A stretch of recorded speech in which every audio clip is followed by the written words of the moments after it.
feels like I just sat down to do my January, February wrap up, and that took me forever to film and forever to edit, and then I decided I'm never doing 2 months again. Here we are with just March. I'm excited, I have a lot. Can you see my stack? Look at that. Wow. Hi, my name is Cecilia. Thank you so much for being here. I want to talk to you about all of the books that I read in March and all of the books that I brought into my home. All the books that I hauled or purchased, or I think I bought every one of these. So yeah, everything I bought this month as well. All right, so first I'm gonna briefly talk about the books I bought. I'm not gonna go into too much detail. I'm just gonna give an overview of what I bought, and then I will talk about the books that I read. I read 5 books this month. I did finish one of these books on April 1st. I haven't decided if I'm going to talk about it yet. And then I read 7 manga, which is a lot for me. I don't know what was with me in manga this month. I was flying through it. Let's talk about the books I bought first. So I bought a total of 9 books this month, which is a lot.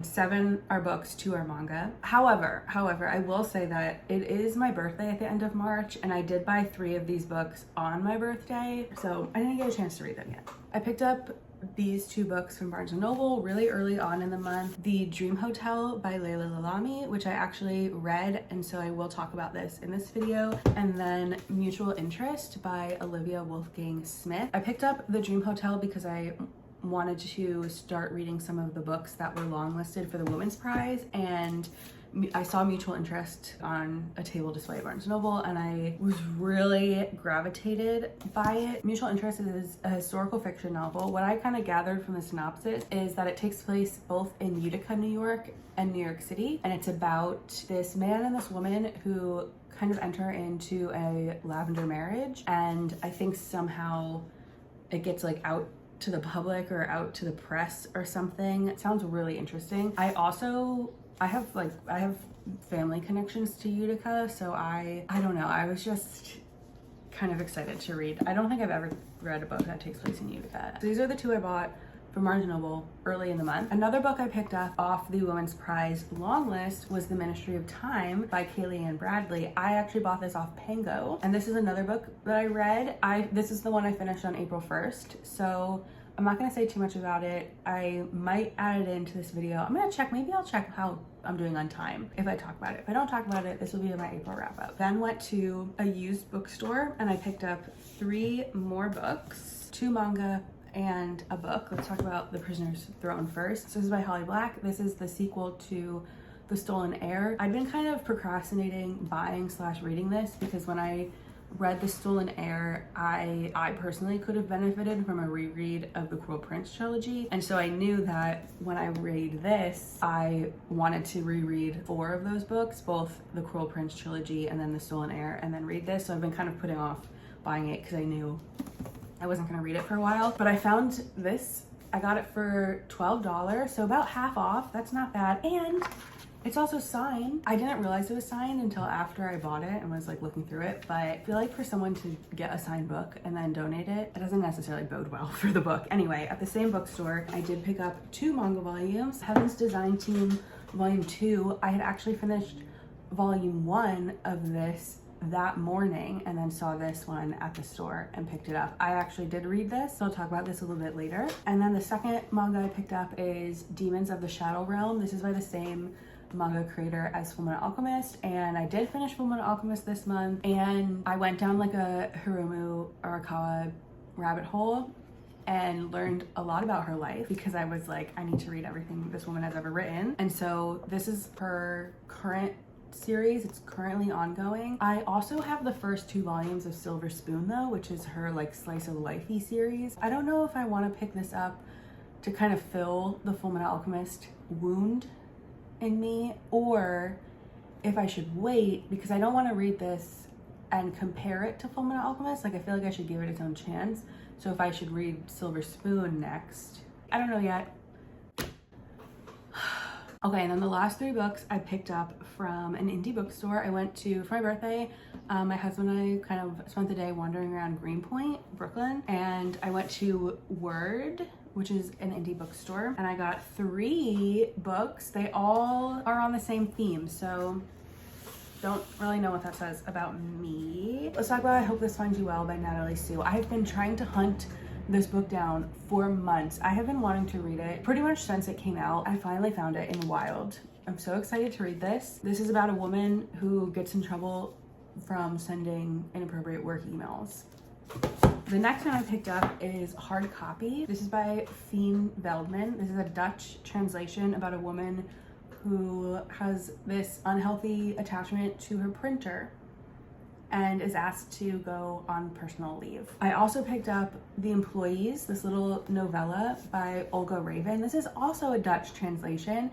This is a little bit more science fiction. This is about a group of employees on this like space station, this spaceship. Yes, an interstellar ship. An interesting blend. All of these are about work, as you can tell.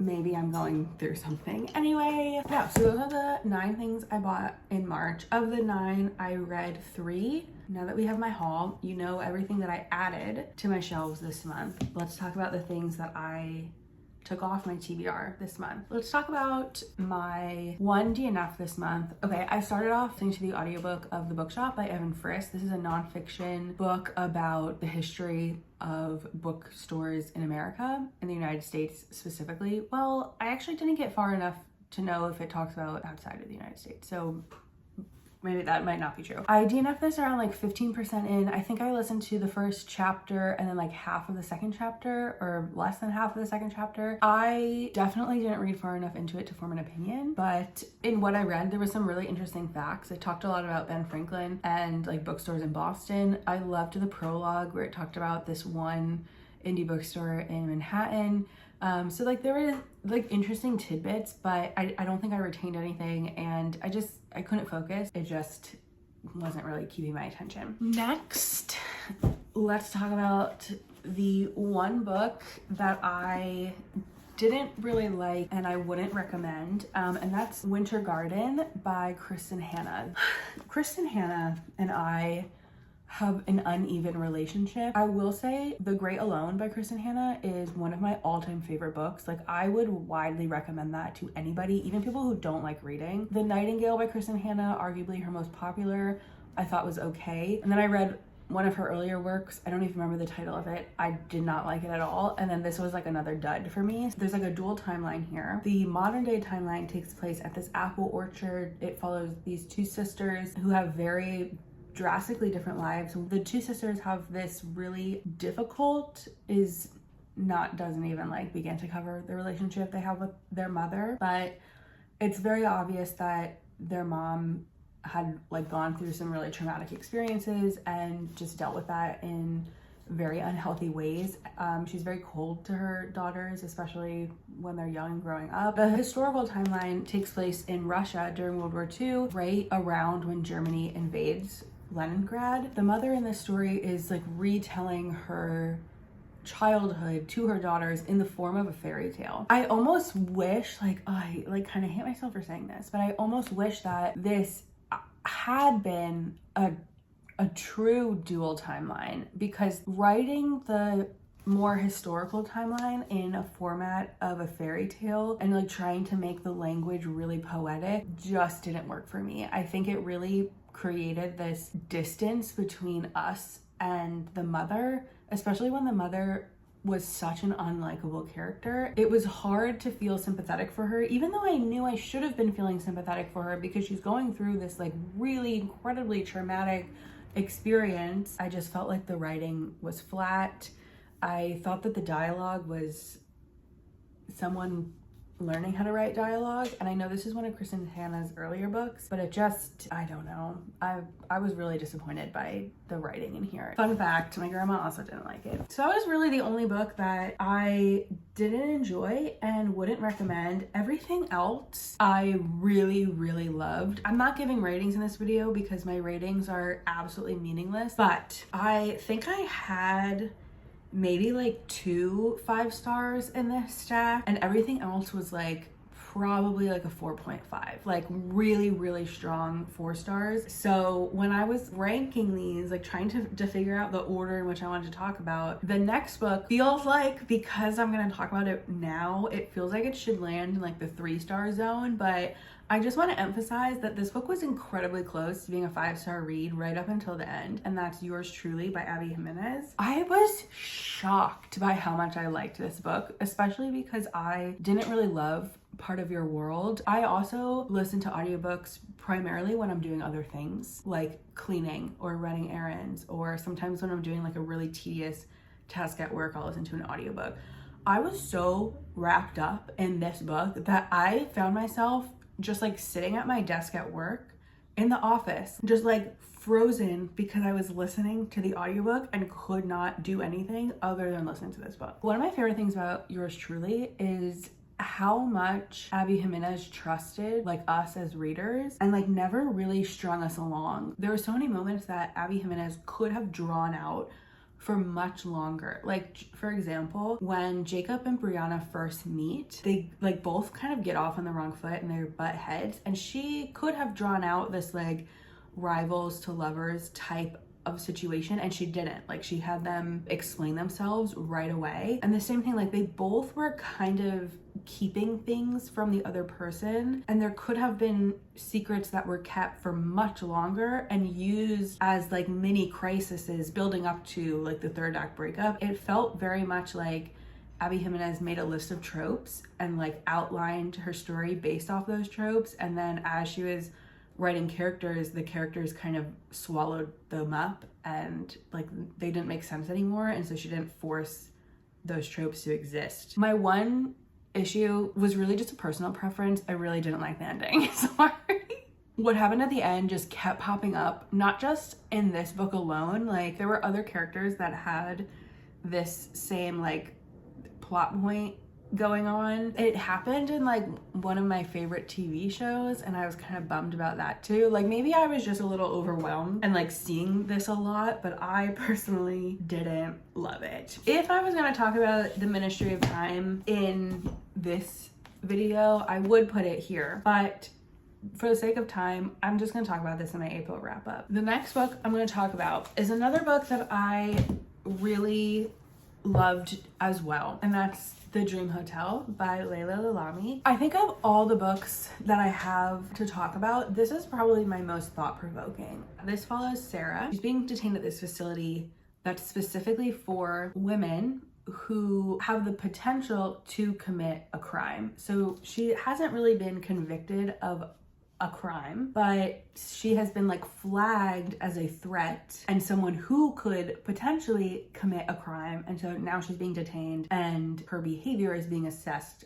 on like if she is a threat to society, specifically to her husband. This is a terrifying book because of how real it felt. There were so many moments of this book that I was like, oh my god, this is gonna be my life in like 20-30 years. This book talks a lot about surveillance, especially surveillance in America. Sarah is Middle Eastern, and so race plays a huge aspect in this book as well. I think when I compare it to some other books that I was reading right before it that do have this really intense climax, this like doesn't really match up with some of those, especially the book I'm going to talk about next that had a really intense climax. This really doesn't, and I think that's 100% intentional because we're not following this like group of people that are trying to enact some type of like societal change. We're following one person, and this isn't really one of those stories that is like pushing the message of like, what, it just takes one person to make a difference. Like, this is one person in a sea of people that is being like systemically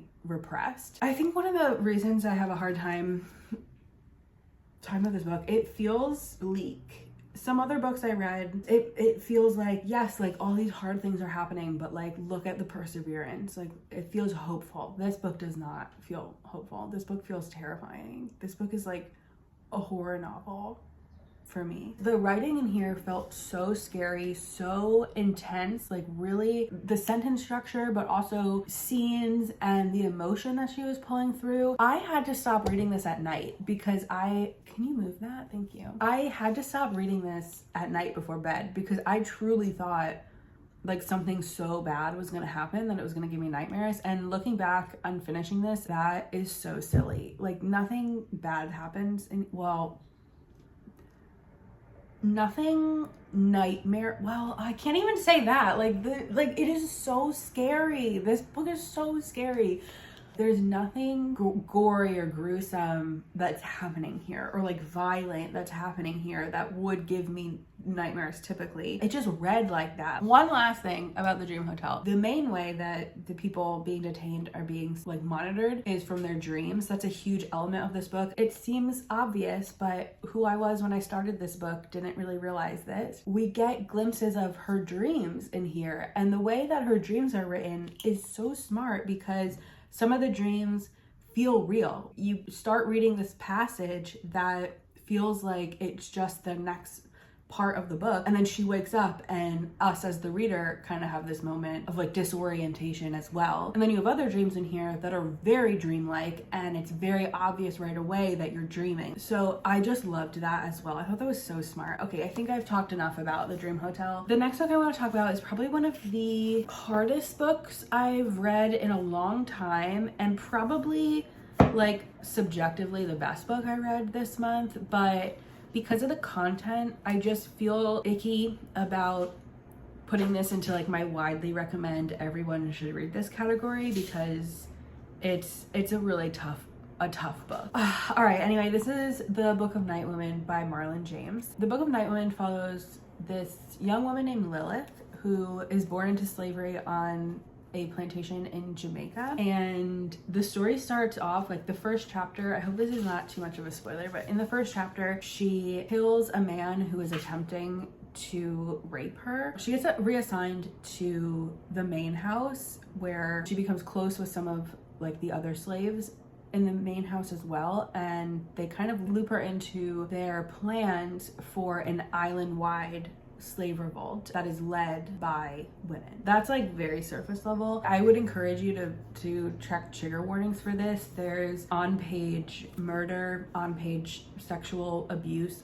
sexual torture. It's really, really difficult to digest and read. Like some of the language in here is incredibly abusive. It's a very, very violent book, and what makes it even more difficult to read is that it's rooted in history. Like the violence that happens in this book is rooted in reality. It's not like a horror book where sometimes you read a horror and even though there's not a supernatural element to it, but sometimes it just feels a little borderline on fantasy. This, even though it's a fictional story, like it's based on reality, and it was just really hard to read sometimes. But I think the character work in here is some of the most like brilliant character work I've ever read. Right from the first chapter of this book, we see Lilith's like own active violence as a direct result of the violence against her, and so it feels like we're setting up for some type of revenge story. It feels like everything is building up to this massive island-wide multi-plantation rebellion, but